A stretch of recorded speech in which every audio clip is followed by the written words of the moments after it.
Everyone talks about the Chevelle SS, the Hemi Cuda, the Boss 429. Those are the famous ones, the ones with the posters, the die-cast models, the magazine covers. But the 1970s produced an entire underground army of American performance machines that history somehow forgot to celebrate. These were the sleepers, the oddballs, the factory rockets that wore boring badges and then embarrassed Corvettes at stoplights. Today we're counting down 15 of the fastest American cars of the 1970s that you've probably never heard of. And trust me, by the end of this list, you're going to be furious that nobody told you about these sooner. Number 15, the 1970 AMC Rebel machine. American Motors didn't have the budget of General Motors. They didn't have Ford's engineering army or Chrysler's racing heritage. What they had was something more valuable. The pure, stubborn determination of a smaller company with absolutely nothing to lose. And in 1970, that determination produced the Rebel machine. A car so aggressively styled and so shockingly fast that the entire industry stopped and stared. The Rebel machine wore red, white, and blue paint straight from the factory. Not as an option, as the only choice available in its first production run. AMC wanted everyone to know this car existed, and subtlety was never part of the plan. A massive functional hood scoop fed cold air into the engine bay, and bold graphics announced the car's presence from 2 blocks away. This was AMC's middle finger to the establishment, wrapped in patriotic paint and rolling on wide rubber. Under that dramatic hood sat AMC's 390 cubic inch V8, producing 340 horsepower and 430 pound-feet of torque. In a car weighing under 3,500 pounds, that power plant created a power-to-weight ratio that made the Rebel machine genuinely terrifying in a straight line. Quarter-mile times came in around 14.5 seconds at over 95 miles per hour. Those were numbers that humiliated plenty of cars, wearing far more prestigious badges. The problem was the chassis. AMC's suspension tuning was, let's say, enthusiastic in ambition, but limited in execution. The steering wandered, the brakes required advanced planning, and corners were treated more as suggestions than as actual driving challenges. But here's the thing, nobody bought the Rebel machine to carve canyon roads. They bought it to win stoplight wars. And at that mission, it delivered completely. Only around 2,000 were ever built, which makes finding one today feel like discovering buried treasure. Number 14, the 1970 Pontiac Firebird Formula 400. While the Trans Am grabbed every magazine cover and every ounce of public attention with its screaming chicken hood decal and boy racer styling, the Formula quietly went about its business, being one of the most capable performance cars Pontiac ever built.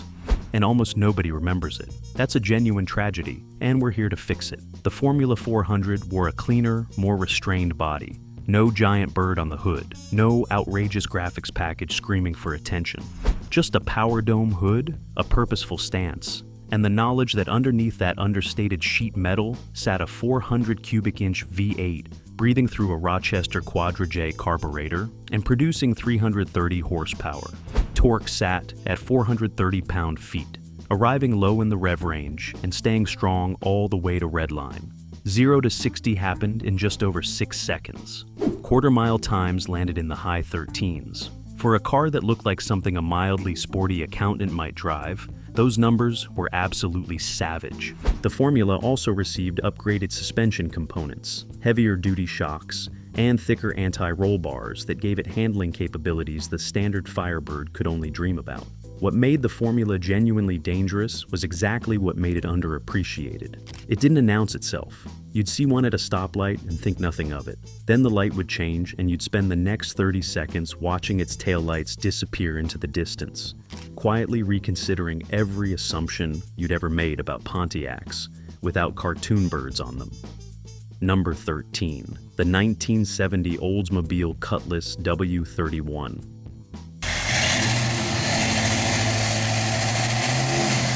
Here's one that will make even serious muscle car collectors do a double take. Most people know about the 442 W30. Far fewer people know about the W31, which was essentially Oldsmobile's attempt to build a small block screamer that could embarrass big block machines through engineering rather than brute displacement. And it worked better than anyone expected. The W31 package centered around a specially prepared 350 cubic inch small block V8. Now, stop right there. 350 cubic inches sounds modest when everyone else is swinging 455 cubes around. But Oldsmobile's engineers weren't playing the displacement game. They were playing the efficiency game. This engine featured a radical camshaft, specially ported cylinder heads, a high-flow intake manifold, and a cold air induction system using functional hood scoops that looked almost identical to the W30's setup. Official horsepower was listed at 325, but the W31 consistently outperformed those numbers on dynamometers across the country. Quarter-mile times in the low 14s were achievable with a decent driver.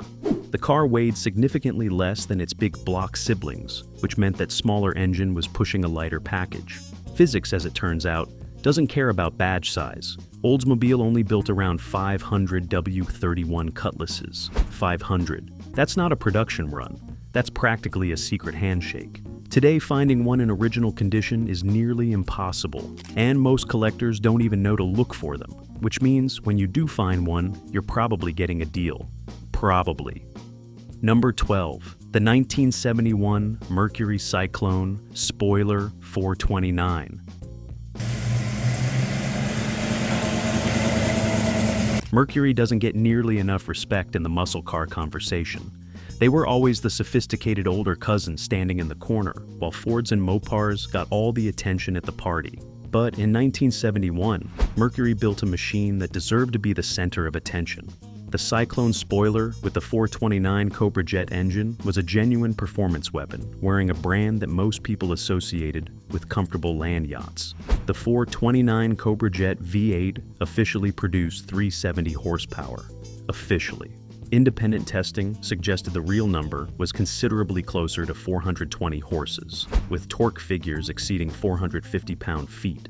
In the Cyclone's relatively sleek body, which had been shaped in wind tunnels for NASCAR homologation, that power translated into quarter-mile times in the low 13s. Those were numbers that made Mustang owners uncomfortable. The aerodynamic body wasn't just for show. The extended nose and specific roofline actually reduced drag at high speeds, giving the Cyclone real stability above 80 miles per hour, where lesser machines became nervous and twitchy. The suspension was tuned for high-speed oval racing rather than stoplight drags, which meant it handled curves with far more confidence than anything wearing a Mercury badge had any right to. Mercury only built around 500 examples to meet NASCAR's homologation requirements. Most buyers walked past these cars on dealer lots without a second glance, heading straight for Mustangs and Torinos. Their loss, history's gain. Number 11. The 1970 Dodge Coronet Super B 446 pack. Everyone remembers the Charger. Everyone remembers the Challenger. But the Coronet? The Coronet was the car Dodge built when they wanted genuine performance without the fashion show. The Super B package on the 1970 Coronet was Mopar muscle stripped of pretense and loaded with violence. And somehow, nobody talks about it. The 446 pack engine meant 3 two-barrel carburetors sitting on an aluminum intake manifold above 440 cubic inches of angry Mopar V8. 390 horsepower, officially, 490 pound-feet of torque. But the six-pack's real secret weapon was throttle response. At normal driving, only the center carburetor operated. Docile, even polite. Then you press past half throttle and the outboard carburetors opened, and suddenly the polite family sedan became something that wanted to remove your face. Quarter-mile times in the mid-13s were standard. The Coronet's relatively plain body meant nobody saw it coming. You're at a stoplight next to what looks like a grandmother's grocery getter. Then the grandmother apparently has 3 carburetors and 490 pound-feet of torque, and you're suddenly having a very educational afternoon. Dodge didn't lavish the Coronet with special aerodynamic body kits or dramatic styling flourishes. It got a hood with functional scoops, a bumblebee stripe around the tail, and that was about it, which is exactly why the Super B remains one of the greatest sleepers in muscle car history. Number 10. The 1970 Buick Grand Sport Stage 1. Let's talk about something that should have been impossible. In 1970, Buick, the brand your grandfather drove to church on Sundays, built a muscle car that was faster than a Hemi Cuda, faster than an LS6 Chevelle, faster than almost anything wearing an American badge that year. Car and driver said so. The dyno numbers confirmed it. And yet somehow, the Buick Grand Sport Stage 1 remains one of the most overlooked performance cars of the entire era. The Stage 1 package started with Buick's 455 cubic inch V8 and then turned the engineering dial several notches past reasonable. The result was 360 horsepower and 510 pound-feet of torque. That torque figure was the highest of any muscle car produced in 1970.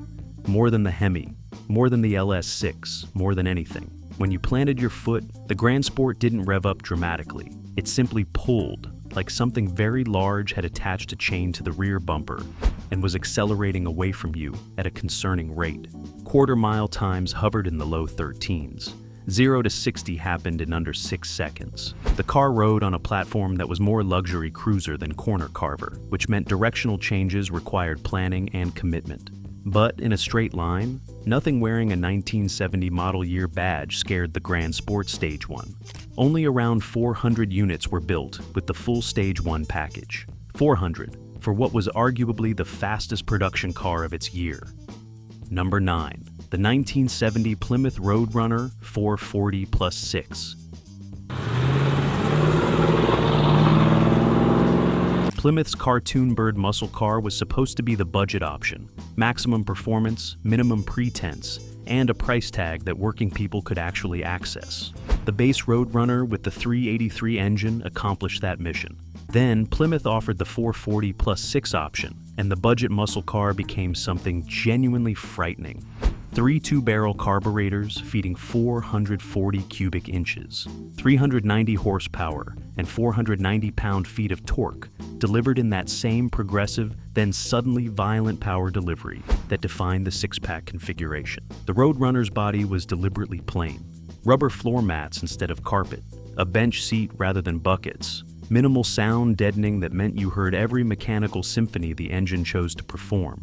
Quarter-mile times in the mid-13s, 0 to 60 in under 6 seconds from a car wearing cartoon graphics and a horn that beeped like the Roadrunner cartoon character. There was something beautifully absurd about watching this thing destroy more expensive machinery at stoplight after stoplight. The driver sitting there, surrounded by rubber mats and a beeping horn, going faster than cars that cost twice as much. Insurance companies hated this car specifically because it democratized extreme performance. Young drivers with limited budgets could now access speeds that only expensive specialty cars had previously delivered. That combination produced exactly the consequences you'd expect, and exactly why the Roadrunner became a legend. Number 8. The 1971 Ford Torino Cobra 429 Cobra Jet. By 1971, the muscle car era was visibly contracting. Emissions regulations were tightening, insurance premiums were climbing, horsepower numbers were being adjusted downward using new SAE net rating standards that made everything look less impressive on paper. Into this declining landscape, Ford quietly released one of the most capable Torinos ever built, and almost nobody noticed. The 429 Cobra Jet engine had been steadily refined since its introduction, and the 1971 version represented its mature form. 370 horsepower officially, though real-world testing suggested considerably more. The torque output exceeded 450 pound-feet, delivered through the Torino's elegant sports roof body that had been shaped with NASCAR aerodynamics in mind. What made the Torino Cobra particularly interesting was its chassis balance. Ford had developed the Torino platform through years of oval racing feedback, which meant the suspension geometry was genuinely sophisticated for a street car. It handled corners with more competence than its muscle car contemporaries. Not sports car precise, but far better than the blunt instruments most competitors offered. Quarter-mile times in the mid-13s were achievable. Top speed stretched past 130 miles per hour. And yet, the Torino Cobra sold in modest numbers and disappeared from conversation almost immediately as Ford redirected attention toward the Mustang. It deserved better. It still does. If you find one today, pay attention. You found something special. Number 7. the 1970 Chrysler 300 Hurst. This one is so obscure that even serious Mopar collectors sometimes forget it existed. In 1970, Chrysler partnered with Hurst Performance to create a limited edition 300 that combined full-size luxury with serious performance hardware. The result was one of the most unlikely muscle cars ever built, and one of the most surprisingly capable. Chrysler installed the 440 cubic inch TNT V8, producing 375 horsepower and 480 pound-feet of torque, into a car that weighed over 4,000 pounds and featured genuine luxury appointments. Leather seating, proper sound deadening, real interior refinement. This was not a stripped-down street fighter. This was a luxury liner that had secretly enrolled in combat training. The Hurst package added a special dual-opening hood, unique white and gold exterior graphics, Hurst T-handle shifter, and suspension modifications that helped manage the weight during enthusiastic driving. Quarter-mile times in the low 14s were possible, which is remarkable performance from something that size. The steering felt more connected than standard Chrysler products of the era, and the brakes were upgraded to handle the car's performance potential. Only 485 were ever built, which means if you've actually seen one in person, you've experienced something rarer than most exotic sports cars. Chrysler essentially built a 4,000-pound luxury car that could embarrass dedicated muscle machines. Then they made less than 500 of them and let the world forget about it. Typical. Number 6. The 1970 Pontiac GTO Judge Ram Air 4. The Judge was already a bold statement. Loud colors, dramatic graphics, and a name taken from the laugh-in television comedy that was dominating American culture. But when buyers specified the Ram Air 4 engine option, the Judge stopped being a statement and started being a genuine threat to anything on American roads. The Ram Air 4 was a 400 cubic inch V8, breathing through specially prepared cylinder heads with larger ports and improved flow characteristics, a high-lift camshaft, low-restriction exhaust manifolds, and that signature cold air induction system that forced ambient temperature air directly into the engine. Official rating of 370 horsepower. Actual output closer to 430 horses on independent dynamometers. Pontiac was being modest, which was very unlike 1970 Pontiac. Quarter-mile times in the high 12s were achievable with a skilled driver. 0 to 60 happened in the mid-5-second range. Those were numbers that put the Ram Air 4 Judge into genuine supercar territory by 1970 standards. The problem was cost and timing. The Ram Air 4 option added significant expense to an already expensive package, and Pontiac discontinued it after that model year, as emissions regulations tightened. Only around 350 Ram Air 4 Judges were built in 1970. 350 examples of what might be the finest GTO ever produced. Finding one today is less likely than winning the lottery, but considerably more satisfying. Number 5. The 1971 AMC Javelin AMX 401. AMC gets mentioned in muscle car conversations occasionally, usually as an afterthought, usually briefly, and usually without the respect the cars actually earned. The 1971 Javelin AMX with the 401 cubic inch V8 was not an afterthought. It was a genuine performance machine that handled corners better than most of its contemporaries and went straight as fast as any of them. The 401 engine was AMC's largest displacement V8, producing 330 horsepower under the new SAE net rating system. That number sounds modest until you apply the conversion to the old gross rating standards, where the 401 was making considerably more. Torque sat at 435 pound-feet, arriving low in the rev range and providing the kind of effortless acceleration that made the Javelin feel larger and more powerful than its specifications suggested. What separated the Javelin AMX from the muscle car crowd was its handling. AMC had invested seriously in suspension development, and the results were measurable. The Javelin could carry higher corner speeds than Chevelles or Torinos, and its weight distribution was better balanced than most competitors. Road and Track magazine tested one and compared it favorably to European sports cars in terms of overall chassis capability. Quarter-mile times in the low 14s. 0 to 60 in just over 6 seconds. and styling that remains genuinely beautiful more than 50 years later. AMC deserved better from history, and the Javelin AMX 401 is the single best piece of evidence for that argument. Number 4. The 1970 Dodge Challenger TA 346 pack. While the Hemi Challenger grabbed headlines and the RT with the 440 dominated conversations, Dodge quietly built something more interesting for the Trans Am racing series. The Challenger TA used a destroked 340 cubic inch V8 equipped with the 6-pack carburetor setup, and it was one of the most entertaining and capable muscle cars of its era. 3 2-barrel carburetors on an Edelbrock intake manifold above 340 cubic inches produced an official 390 horsepower. That number from a 340 cubic inch engine should tell you everything about how aggressively this motor was prepared. The smaller displacement meant the engine could rev higher and more freely than the big block alternatives, delivering a different kind of performance character, more sports car, less freight train.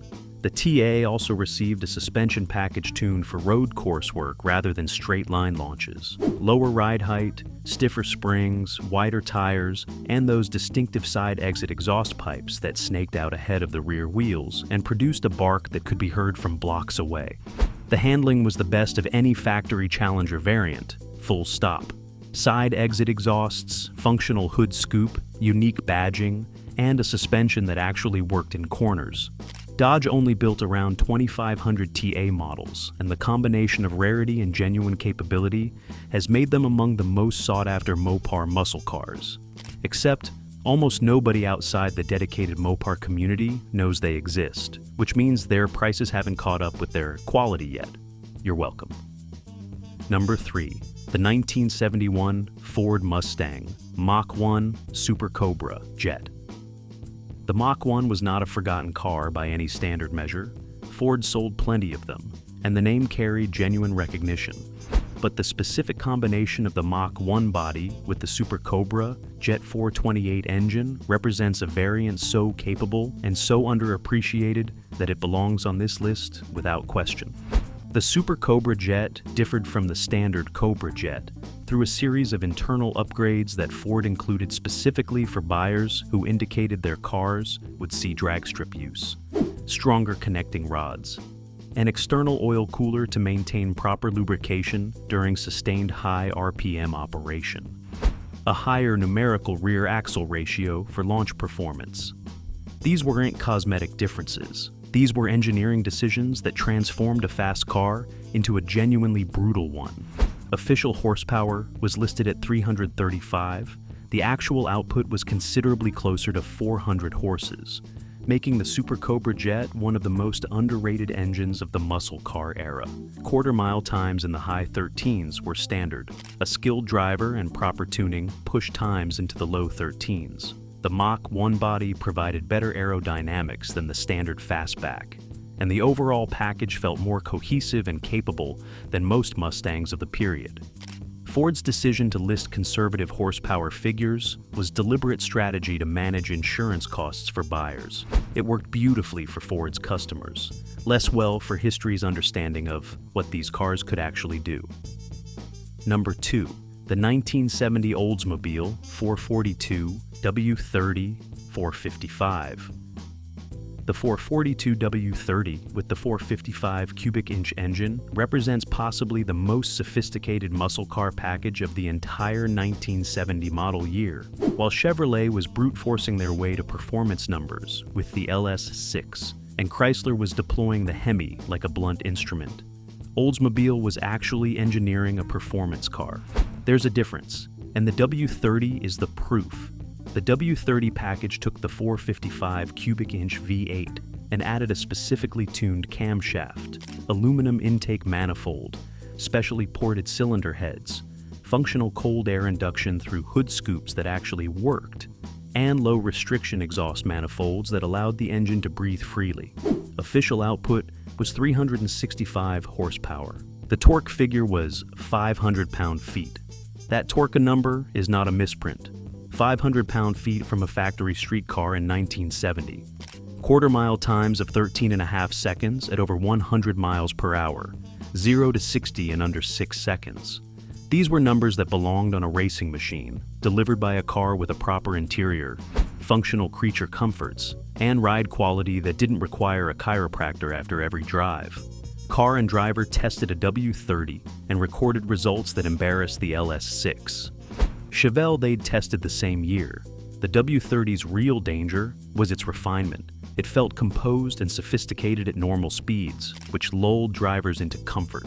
Then full throttle arrived. 500 pound-feet of torquey loaded the rear tires, and suddenly you were reminded that sophistication and safety are entirely different qualities.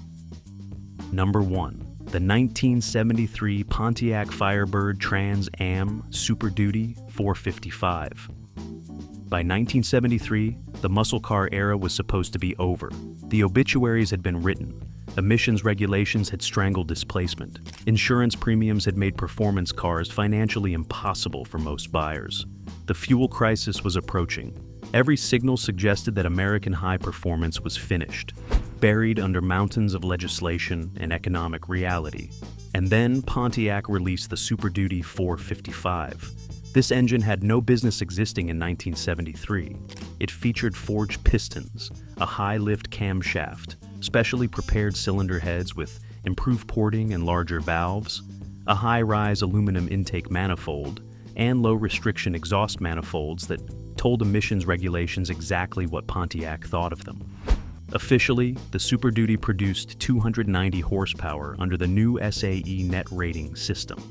That number was presented with a straight face by Pontiac engineers who knew perfectly well the engine was making considerably more in reality. Real-world testing showed the Superduty 455 producing genuine numbers that placed it among the most powerful engines available anywhere on Earth in 1973. Quarter-mile times in the mid-13s, 0 to 60 in under 6 seconds. From a car that Pontiac had certified as emissions compliant.